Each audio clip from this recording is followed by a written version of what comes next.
Hi everyone, this is Mark from Australia. I'm not there at the moment, but I wanted to report to you about another matter associated with Stephen and Brendan. And the theme behind this video is to do with safety switches, backup systems, safety mechanisms, things that we can rely upon to make sure that, or we should be able to rely upon to make sure that small problems don't turn into big ones. Now I think most of us would agree that the circumstances of Stephen and Brendan's case, that is the case associated with Teresa Hallbach, probably would never have arisen, certainly not for Stephen and Brendan, had it not been for the previous case of Stephen's back in 1985 associated with Penny Bernstein. And it's that case and the circumstances surrounding that gave us where we are today and all that's flowed from that. So I want to look back at that case and ask the question, what were the safety mechanisms in place and abided by that should have prevented us getting to where we are today? For me, this is a really important mechanism to review because it may give us some insights into the reform that's necessary associated with the criminal justice system. But what I mean by safety mechanisms and safety switches, what do I mean by that? Well, what I mean is, I'll give you some examples. For example, in our own homes, we have safety switches associated with our electrical systems. In other words, if there's an electrical fault, the safety switch goes off. It cuts power to a particular circuit in the house, maybe to the house as a whole, all designed to prevent injury to a person or the problem becoming larger than it need be. Could be fire, could be death, could be all sorts of things. The idea of a safety switch is to provide a mechanism to back up when something fails. In medicine, for example, take a hospital when there are serious medicines being administered to a patient. These are the medicines that, if done incorrectly, could cause serious harm. In hospitals, in public hospitals, these types of medicines are administered by two people. There's always the backup person. Why? Because one, they want to make sure the right medicine is selected. Two, the right dosage is selected. Three, that the right patient is selected. And that therefore the medicine is being given in accordance with the rules set out for the administering of that medicine. In the construction industry, in engineering in particular, we build massive buildings these days and bridges and roads and who knows what. These are complex structures that if they fail would cause serious harm to people, serious harm to people. And therefore, the engineers who are responsible for designing these structures, both in terms of the complex calculations, the materials being used, how they're put in place, whilst they are very clever people, they have behind them any number of backup mechanisms to check and double check and make sure that there hasn't been any errors along the way. These are safety mechanisms to ensure problems don't become larger, or if there are problems, that they're identified early. When, for example, we employ people, if I was employing someone, I would have an interview with them. I would be reviewing their CV, but much of that information is just what I'm being told by the person, what's written on paper and what they say directly to me. But I want some other check along the way to make sure that what I'm being told is valid. So I'll usually ask for character referees who I can call and talk to those people about the applicant to make sure that what I'm told is reliable and can be used as comfort to the original information brought to hand in the interview.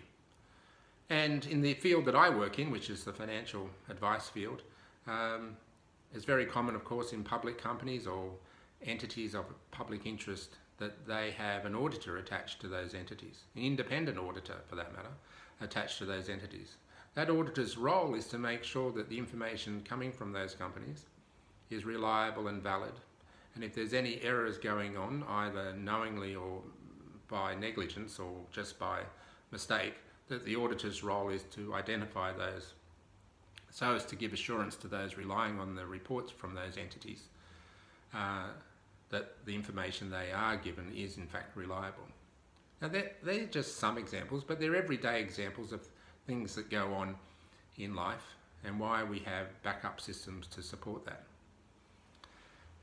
So let's just have a look at that, excuse me, in relation to Stephen and Brendan, and in particular back to Stephen's first case in 1985, the Penny Bernstein case, and think about what were the mechanisms that should have occurred but didn't occur, that may have nipped this problem in the bud early and not brought us to where we are today.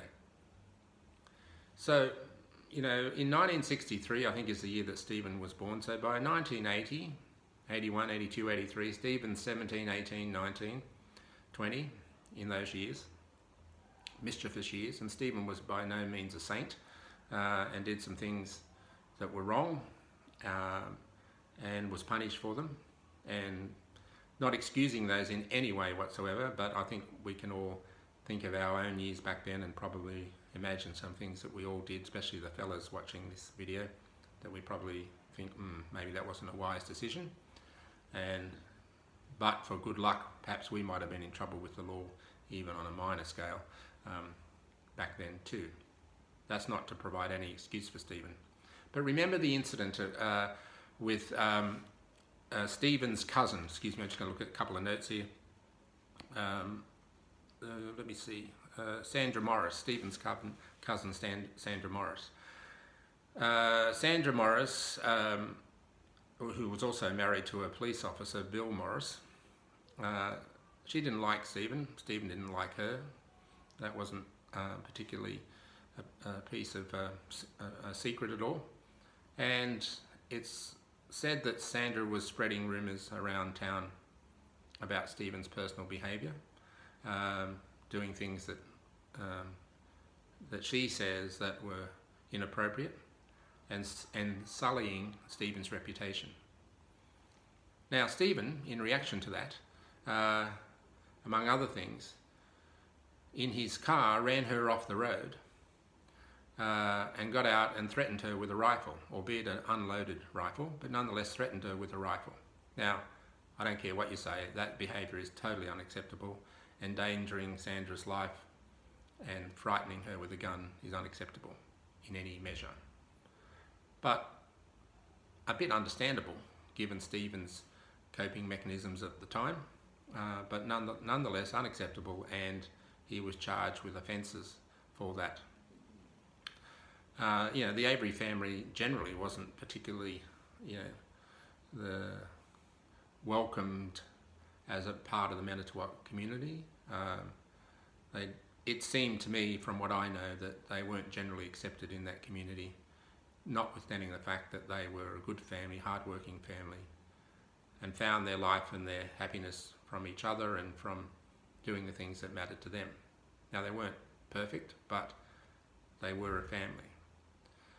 But Sandra's husband, Bill, was a police officer. Clearly he would have been standing up for his wife, reported this matter. Stephen was charged, but this matter took on a whole different character because the head of the department, the Sheriff's Department, Tom Kasurik, took a very close interest in this matter with Stephen.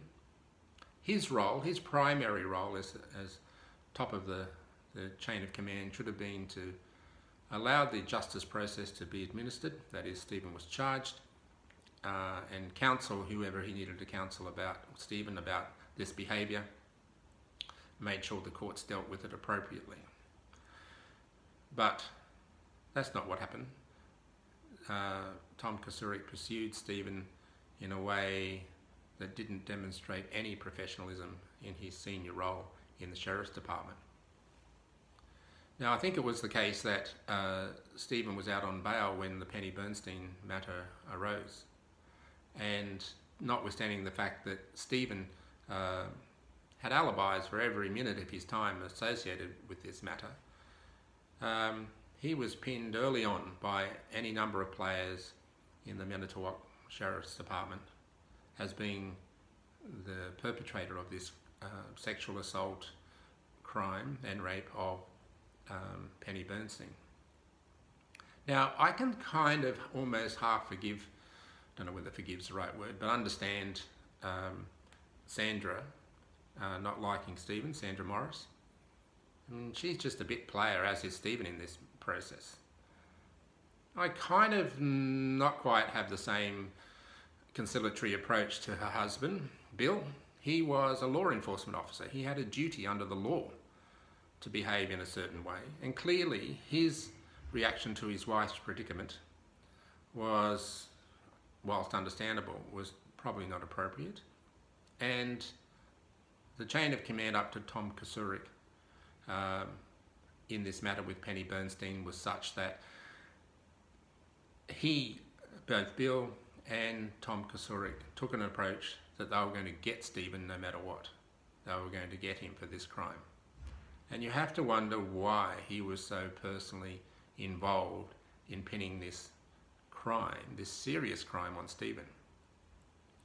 Now, Tom Kasurik's role should have simply been to allow the justice system to take its course, gather the evidence, present the evidence through his deputies and detectives, present the evidence and let it take its course. But that didn't happen.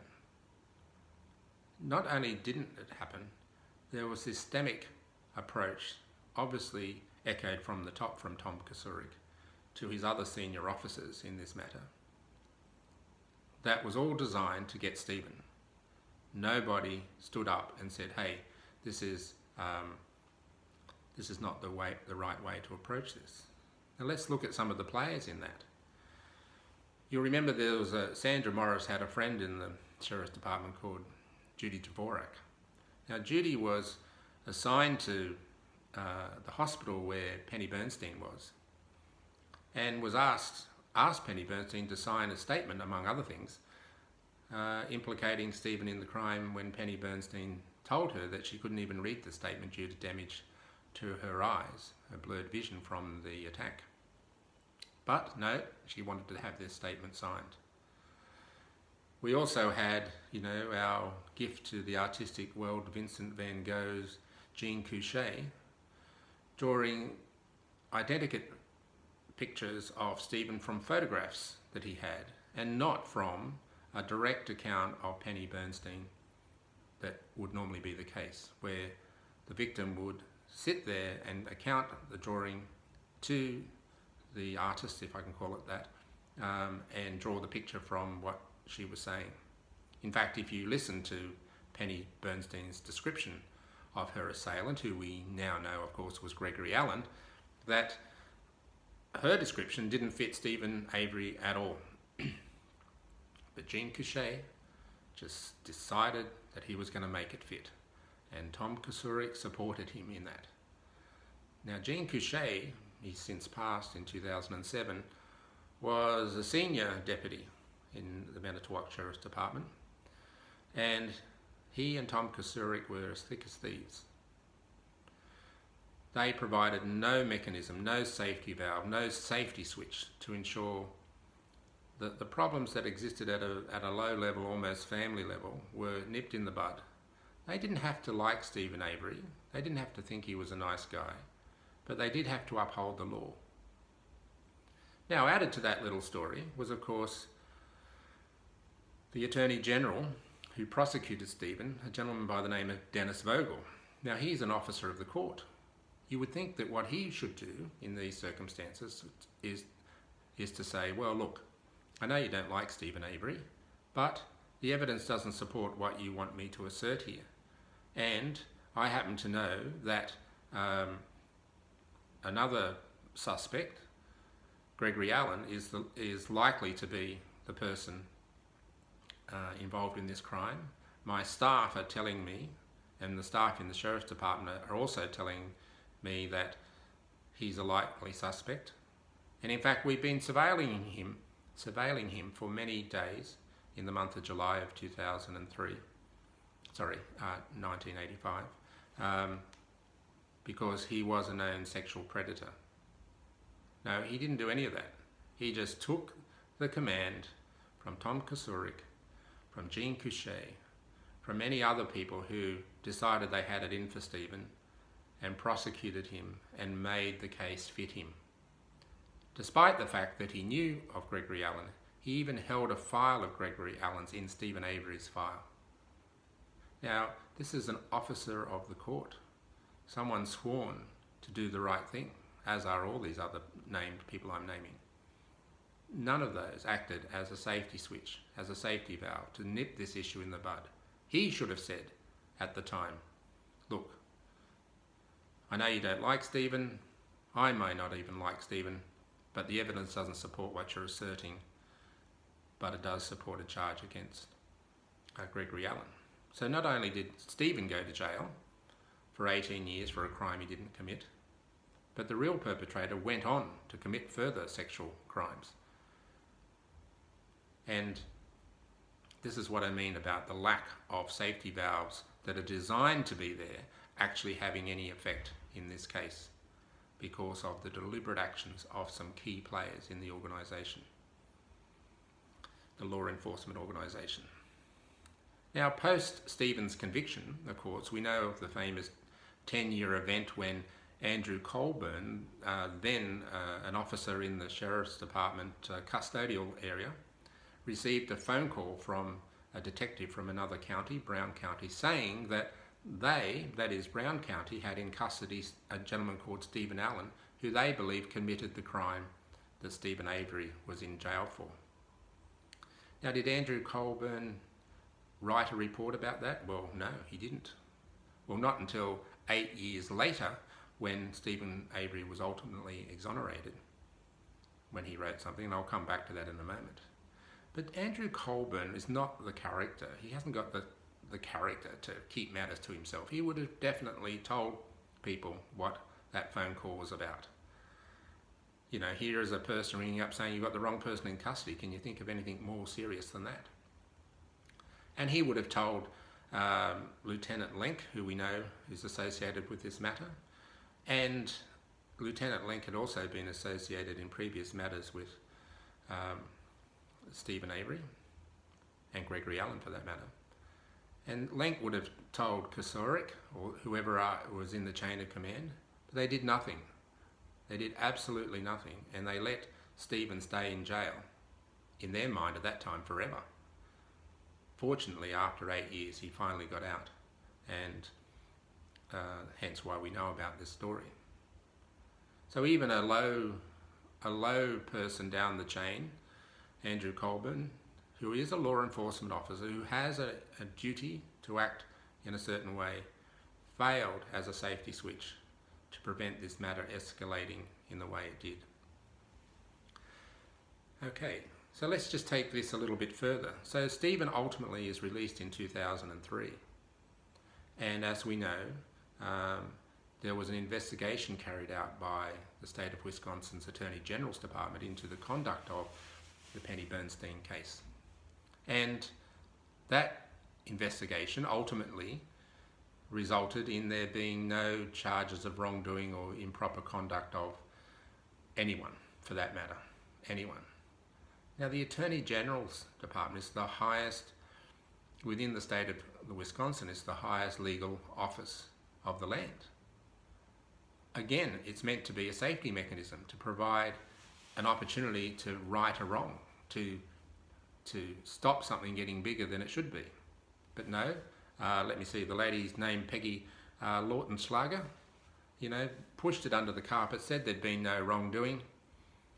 And in fact, it's arguable to say that if she had found there'd been wrongdoing, not only would have those rotten apples in the barrel been taken care of, but the likelihood that Stephen felt through his lawyers the necessity for that large lawsuit to occur probably wouldn't have happened. In fact, the legislators in the state legislative assembly for Wisconsin were already going to compensate Stephen, and I'm sure he would have been happy just to leave it at that. But no, all those safety valves, those intended safety valves of police officers, of the sheriff, of the deputy sheriffs, of senior detectives, of the Attorney General, none of those worked. None of those perform their role as they're supposed to act as a safety mechanism. All they did was to adopt a personal vendetta against Stephen Avery. A personal vendetta. Why? Because they didn't like him. They just didn't like him. Well, you know what? It's okay not to like someone. That's fine. I totally get that. But it doesn't mean you use the law in a way that acts to his disadvantage, to abuse the authority that you hold, to put his life and his circumstances into a situation that he's not deserving of. And as a result of that, there were a number of serious consequences, including Gregory Allen continuing on his criminal behaviour post Stephen's conviction in 1985, and then of course the issues associated with the Hallbark case and what happened to Stephen, and then Brendan, who got dragged into this matter as just a piece of expendable humanity that was able to be used just because they continued this same vendetta against Stephen Avery in that case in 1985 with Teresa Hallbark. So these issues are really important to me. They go to the heart of saying, well, what went wrong?